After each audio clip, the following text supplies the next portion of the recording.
আমার মা নিজের সন্তানদের বাদ দিয়ে কোনো সময় কি অন্য মানুষের কে সম্পত্তি দিতে চায়। একবার গুম হয়েছে 1975-এর 13ই আগস্টে, আজ পর্যন্ত তার খোঁজ আমরা পাইনি। লাস্ট আমি শাহিনা, আফজাল ড্রাইভারের তৃতীয় কন্যা, বাড়ি ইসলামপুর রামবাড়ি, মনিহার সিনেমা হলের পাশে আমাদের বাড়ি। এসে 516 খতিয়ানের 1992, 4992, 49, দাগের 11 শতকের 16 শতক ভূমিতে যে জোট দেখা যায় তাহা হারানি খাতুন ও আসিয়া খাতুনের অংশে শর্তবান দখলিকার অবস্থায় তাদের নামেই এসে রেকর্ড পরিশুদ্ধভাবে লিপিবদ্ধ হয়। আমার মায়ের নাম আসিয়া, তার 5.5 শতক সম্পত্তি আমরা 5 বোন 1 ভাইয়ের নামে আমার আম্মা আমাদের রেজিস্ট্রি করে দেয়। দেওয়ার পরে ওই সম্পত্তি আমরা খাজনা খারিজ করে বসবাস করিতেছি। পরে শোনা যায় ওই সম্পত্তি আনার কাছে বিক্রি করছে। আমার আম্মা কোনো দিনও ভূমি অফিসে যায় নাই। তারা জাল দলিল বানায় আমাদের এই হয়রানি করতেছে। অনেক প্রভাবশালী লোকদের নিয়ে আমাদের হয়রানি, মারামারি, হুমকির ভয় ভিত্তি দেখায় কেস কাছারি করাইতেছে। ইতিপূর্বে এলাকায়, পৌরসভায়, থানায়, কোর্টে অনেক জায়গা বিচার টিচার হয় দিয়ে ওরা কোনো কিছুতেই মানে না, আমাদের সম্পত্তি বলে নাই। তাই আমরা কোর্টে একটা মামলা করি। মামলায় গাছগাছালি সব কিছু কাটা নিষেধাজ্ঞার একটা দেয়, তারা কোনো নিষেধ মানে না, তারা সেটাও মানে না। জোরপূর্বক বাইরে থাকা মানুষজন নিয়ে ভয় ভিত্তি, হুমকি, মারধর, আমাদের এইরকম সবসময় ভয় ভিত্তি করে রাখে। গত শুক্রবার অন্তত 200 মানুষ নিয়ে আমাদের অ্যাটাক করে। ওখানে ধস্তাধস্তি হয় নিয়ে আমার ভাইস্তে আব্দুল রাজ্জাক রবিন তাকেও ধাক্কাধাক্কি করে, আমাকে অনেক মারধরি করে। তারা জায়গা দখল করার খুব চেষ্টা করে। এলাকাবাসীর বাধায় তারা পিছু হইতে যায়। তারা এখন আবার আমাদের হুমকি টুমকি দেয়। বিশেষ এলাকায় সব জায়গা খবর নেন যে আমাদের কোনো বাইরের কাউকে নিয়ে আমরা কোনো রকম হাঙ্গামা করি নেই।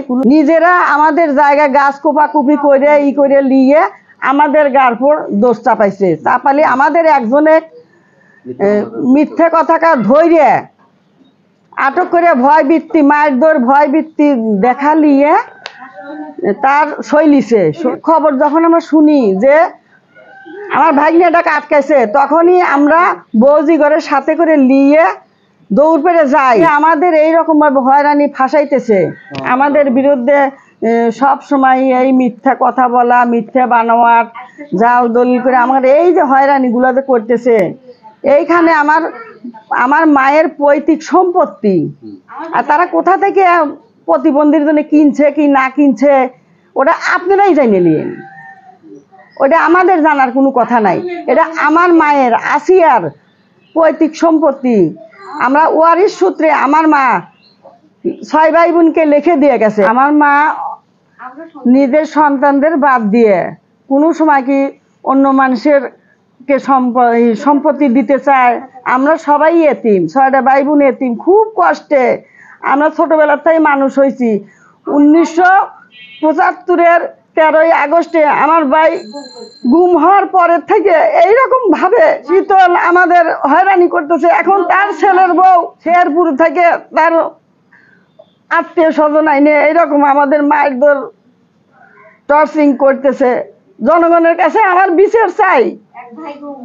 এক ভাই গুম হয়েছে 1975-এর 13ই আগস্টে, আজ পর্যন্ত তার খোঁজ আমরা পাইনি। লাশটাও যদি পাইলাম নি আমরা তাও শান্তি পেলাম নি। এখন আমরা একটা ভাই 5টা বোন, আমার একটা ভাই খুব অসুস্থ হয়ে গেছে, তার একমাত্র ছেলে আব্দুল রাজ্জাক রবিন ডাক্তার, তাক শুদ্ধ আক্রমণ করছিল। এইটা নিয়ে আমরা খুব টেনশনে আছি। সবসময় মেরে হারানের হুমকি দেয়। হারুনের বউ 1 কোটি টাকা খরচ করে আমাদের গুম খুনের হুমকি দেখাইতেছে। আপনাদের কাছে, জনগণের কাছে বিচার চাই।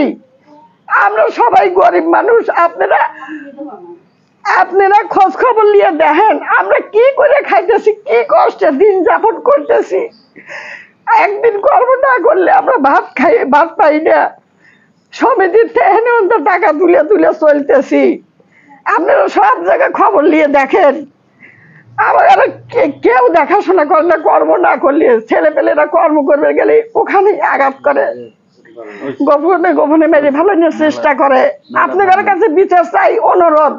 আমাদের দেওয়ালে পিঠ থেকে গেছে, ছাত্রদের কাছে আমার অনুরোধ যে এই সম্পত্তি আমার মায়ের সম্পত্তি, 6 ভাই বোন এতিম, এই এতিমের সম্পত্তি যেন কেউ না লিবার আসে। আমার স্বামী মারা গেছে, আর খোকনের বউ তার বাপের বাড়ির মানুষজন লিয়ে আমার 200-300 মানুষের মধ্যে হাত মুচড়ি করে আমার অকথ্য ভাষায় গালাগালি বকাবকি প্যান খুলে পর্যন্ত দেখাবার চাইছে। আমার বিচারের কেউ নাই, জনগণের কাছে আমি বিচার চাই।